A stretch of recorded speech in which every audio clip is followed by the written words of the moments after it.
Hello everyone. Today's topic is a bonus unit that I've recorded for you, and it's called Languages of Appreciation. So Languages of Appreciation is a topic that's based around how individuals like to be rewarded in their own unique language. And it's based on an original book called The 5 Love Languages. I'm just not sure of the author, but he then wrote a book called Languages of Appreciation in the Workplace. So he's adapted the concept of love languages to work in a more professional setting. So that's what we're going to be discussing today. Alrighty, so our quote for today, this is an interesting one. So I used to think, treat other people as you want to be treated. And then I read this quote, and to me, a light bulb went off in my brain. It really makes sense. We need to treat other people not as you want to be treated, but as they want to be treated. So everyone wants to be treated in a different and unique way. And for us to achieve the best results with our interactions and with our communication, we need to be treating people in the way that they want to be treated. Okay, so today's topic is languages of appreciation. So the first element that we're going to discuss is where you may be at right now with respect to your interactions with your team members. We're going to talk about why languages of appreciation in the workplace are important and why they're relevant. We're going to talk about what they actually look like and what they are. We're going to talk about how to implement a languages of appreciation type of method. I'm going to tell you a little bit about my situation with respect to the relevance of languages of appreciation in my workplace. And then we're going to go and do an activity, which is a languages of appreciation questionnaire. And that's something that I'll get you to do, and then I'll get you to roll it out with your team. Okay, so I just want to start our discussion with where you're at right now and where a lot of workplaces and physio clinic owners are at right now with respect to languages of appreciation. So there's an organisation that does workplace engagement surveys, and their name is Gallup, Gallup. And I follow a lot of their surveys and the information that they publish. And their most recent survey, which was the 2016 survey, they found that more than half of employees in Australia are actively disengaged at work. And actively disengaged means not only are they not doing a good job, but they've just completely switched off. Now, as physio clinics, we're obviously smaller businesses, most of us, and I don't think we're immune to this phenomenon that is active disengagement. We may think everything's going great in our workplace, but, you spend most of your time in your room with your clients and you don't see everything that's happening on the outside of your clinic. You may feel that you do believe that there is active disengagement going on in your workplace. And what it normally feels like from my experience is just that feeling of a lack of control with a certain team member where you might feel like you need to performance manage them, but you don't really know how to do that and the challenges that come from that. So realistically, smart people gravitate towards working in our industry. We attract high performers, especially with our clinical staff. So it's quite likely that you've got a team that could potentially be brilliant. When I mean potentially, you may not be getting the most out of them. You may not be helping them get the most out of their own lives. And again, as we've alluded to in the rest of my training material for Ultimate Physio, that they're probably very good technically and you're probably helping them get good technically. But what about all the other elements of their lives? So they could be brilliant, but one phenomenon is us as clinic owners, there's a high chance that you don't know how to get the most out of your people. And you don't know how to actually help them prosper and achieve everything they need to. And I'll tell you what, when they achieve everything that they need to, chances are your workplace will skyrocket as well. Now, when it comes to incentivizing your team, there's a really high chance that you, as well as other clinic owners, the only incentives you consider for your people are financial incentives. So more money, bonuses, commissions, pay rises. We try and incentivize our people with the dollars because we believe that that's what they want. Now, is that an assumption that we've made that we know what they want? I'd be fairly sure that it is. How do you actually find out from your people what's important to them?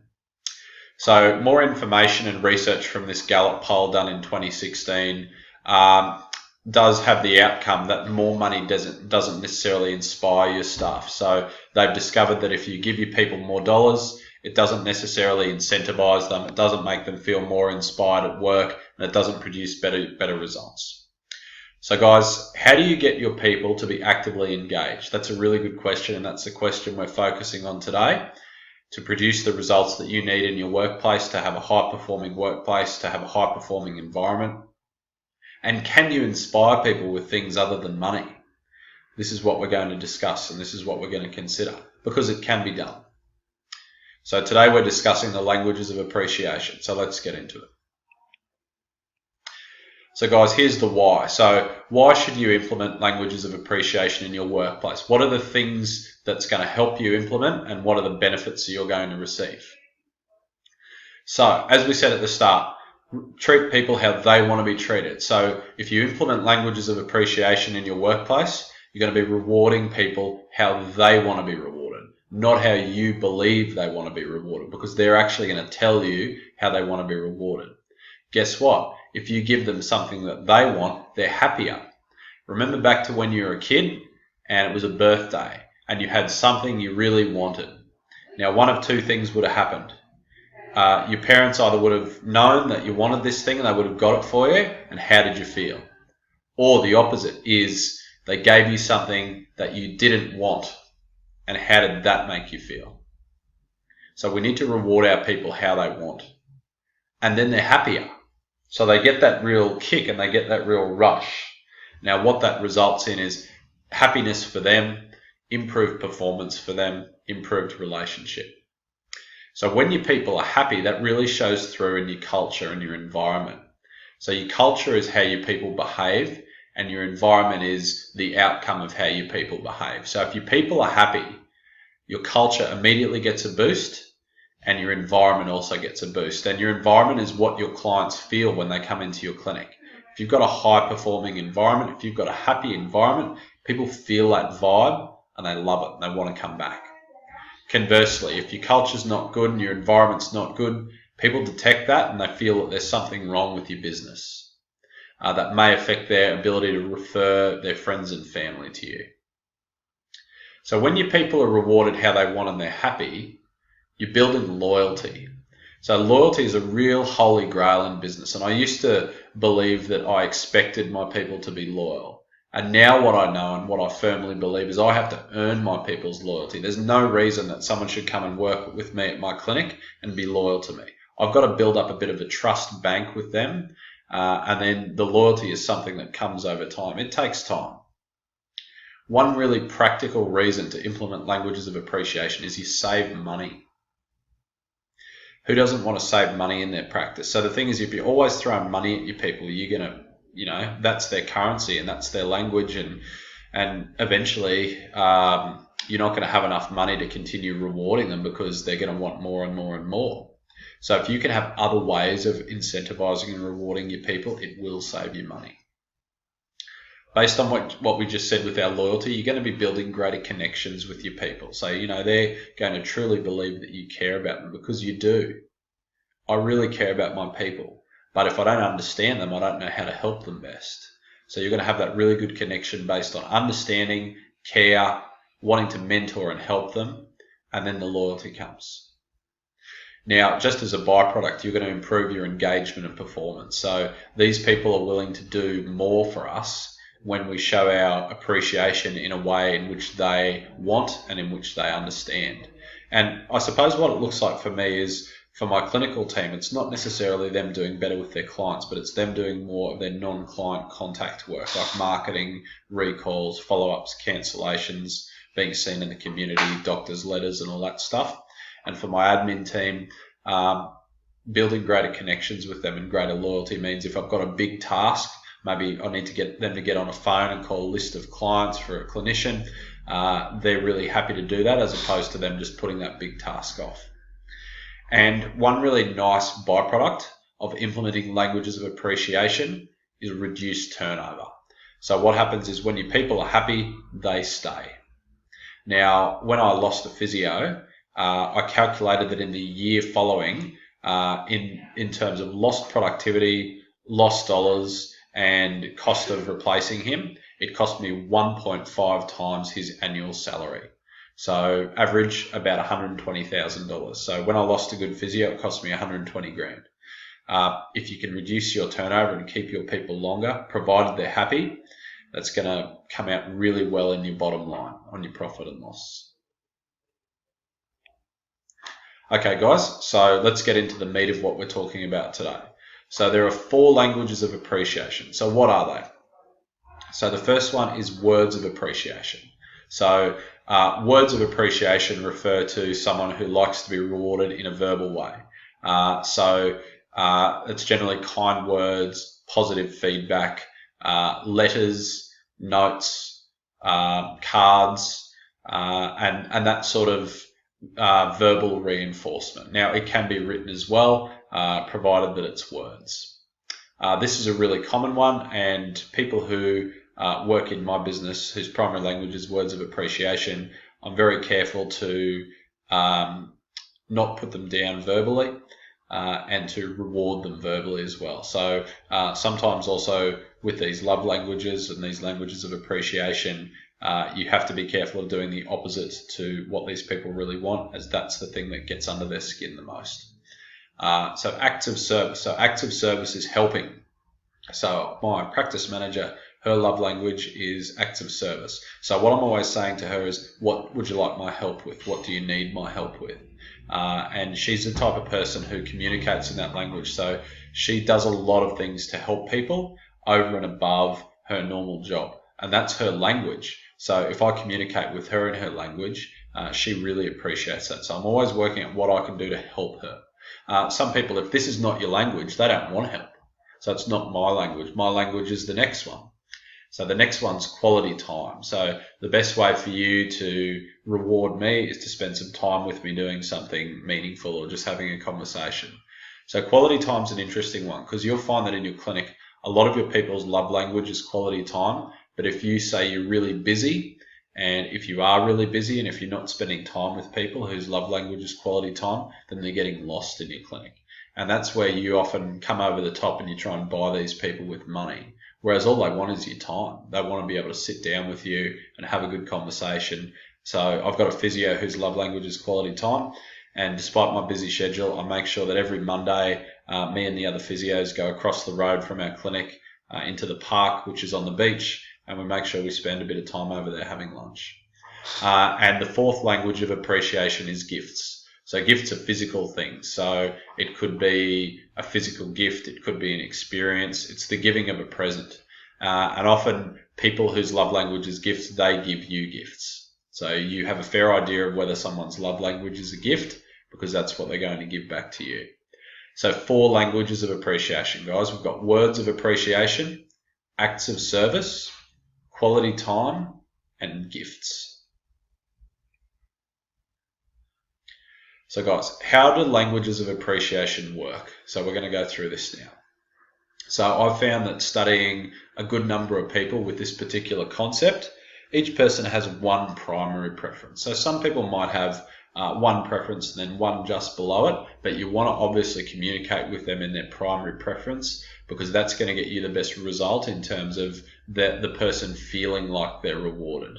And as I said before, this is often how people reward others, is with their primary preference. So someone who's using a lot of kind words, words is their language, someone who gives gifts, gifts is their language, someone who's always wanting to help, help is their language, and someone who's willing to sort of sit down and take the time with people, that's their language as well. So you can determine someone's language of appreciation. Now, at the end of today, there's going to be a survey that's in the resources section of the Ultimate Physio backend, and that survey is the survey you're going to complete. So you can actually determine a person's language of appreciation in a way other than just observing them. So observing them is good, but you can never be sure. Now, reward your person in their language to build the connection. So this is why it's really important to know their language, because the easiest way to build the connection is rewarding them in their language. So guys, the activity that we're going to do today is you're going to complete the languages of appreciation diagnostic. So initially you're going to do it yourself, and you're going to see what result that comes out with. So it's a series of questions that you answer, and then you tally up the score at the end. And then depending on where you're at with your team mentoring, feel free to speak to me about this. There's going to be an appropriate time for you to do this with your team. So this looks really good as an in-service. The way I've done this myself is I've done it at our 3 monthly learning day, which I found to be really beneficial. And we do it as a whole team. So it's a really nice team activity. Because initially what you're going to do is you're going to help everyone in your workplace to know each other's language. So not only to know their own language, but the real power in this process is the people in your team knowing each other's language. This is our objective from today. And my plan is for you to reward your people in their preferred language. So when you're looking at how to reward your people, you know everybody's language in your workplace, and you reward them in that particular way. And the ultimate result, which is what you want your team environment and your team culture turning into, is in the ultimate situation, your team reward each other in their preferred language. So it's not just you doing the rewarding, it's your team rewarding each other. So that strengthens the bonds between each of your team members rather than just you and them. So this is what takes a good team where the leader has a good relationship with each individual team member to a great team. A great team is where each individual team member has a great relationship with each other individual team member. So this is where we really need to be aiming for these days, to have a really top environment. Okay, so I want to tell you a little bit about my situation before I came across languages of appreciation, and also since, and where I'm at now. So beforehand, I didn't reward my people very often. So I'd say thank you when they did a task, and I was always courteous and polite, but I also didn't spend a lot of time with them. They did their own thing. We all had lunch separately. And when I did reward them, it was generally financial, so it was a bonus. An example is a Christmas bonus. So every year, I would give my people a cash bonus around Christmas time.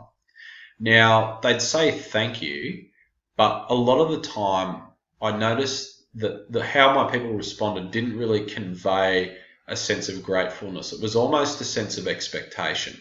So after a few years, I began to feel it. My people just expected a bonus. It just became part of working at Scarborough Physio and Health, and that was the expectation. Now, from my perspective, these monetary rewards were expensive, but the other thing is they were also predictable. So it's like if you're receiving a present. The more surprise, obviously if it's a present you want, the element of surprise just makes it that little bit better. So guys, in your clinic, financial rewards are expensive and they're also predictable. So, your people are expecting them. So what happened then is working with my business coach, Brad Flynn, who's taught me most of what I know, we discussed languages of appreciation, and I read the book. I read the languages of appreciation in the workplace. I read the love languages, and I completed the exercises. I did it myself, and then the person who I wanted to do it most with was my wife, to find out how she liked to be appreciated and how she liked to be rewarded, And one of the most interesting things I found was her language of appreciation was actually physical touch. So that's part of the original love languages and not part of the languages of appreciation in the workplace for obvious reasons. So what I realized she wanted was just for me to hold her hand or put my arm around her or give her a cuddle at night, basically just to show my appreciation by touching her. And so I started implementing that, and what I found was it really sort of increased the connection between us as well. And if she was ever in distress, I knew, like, I express love for her in the way in which she communicates, which was touch. And yeah, we got a really good response. So after seeing the benefit of implementing this strategy with my wife, I then started to do it with my people at work. So we assessed everyone's language of appreciation at one of our 3 monthly learning days, and we started to understand how each other likes to be rewarded. Now, I made a specific effort with each of my team members to reward them in their language, and I saw how they responded, and was just what I felt was an increase in energy in our clinic. So my people were happier, they were more energized. I think you can often detect how happy someone is with their energy levels. So I detected an increased level of energy, increased enthusiasm. You can see it on their face, you can see it in their posture, you can feel it in how they talk. yeah, you detect energy in your people. So when you do this with your people, here's my suggestion. So look for their responses. So we're going to go through the assessment with your people. You're going to find out what their language is, but then the rubber really hits the road. Then it's the implementation. This is going to take you some time. I'd probably say 6 to 12 months. Look for your people's responses when you reward them in the way in which they love, and listen to the things that they say. They might say, hey, you know that time we did that? I really loved this. And that just gives you a clue. So where are my team at right now? So where we're at right now is my people know each other's language, and this is that ultimate result that we want, because they reward each other in each other's language. And this deepens the bonds. Everyone gets to know each other better. People feel like they're true friends. People feel like everyone's looking out for each other and other people have their backs. When something goes wrong, we've got a nice credit bank of loyalty and trust that we've built up, so we can generally get past that challenge. It's really nice to see my people looking out for each other and rewarding each other in their language. As a team leader, that's a really exciting thing to see. Alrighty guys, so the next bit is for you to go and do this yourself. So in our resources page, you've got access to the Languages of Appreciation questionnaire. So I'd recommend that you print this out, print a copy for yourself and do it. And when you do it with yourself, ideally you sit down with your partner and you do it with them, because they're the first person, they're probably the closest person to you that you're going to implement a lot of this knowledge with. And I've just found that to be so valuable myself in my relationship with my wife. Then, as I said before, whether it's a in-service, whether it's a 3 monthly learning day, with as much of your whole team together as you can possibly get, I'd like you guys to do this as an in-service. So have your team complete this diagnostic. And then, this is the kicker.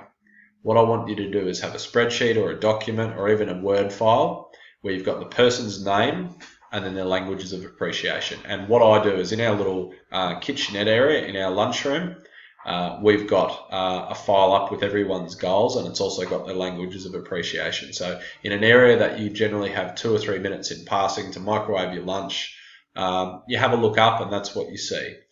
So I want you to put together a document. It goes to each member of your team. So once you've done this, you distribute it to your people. This is an important document.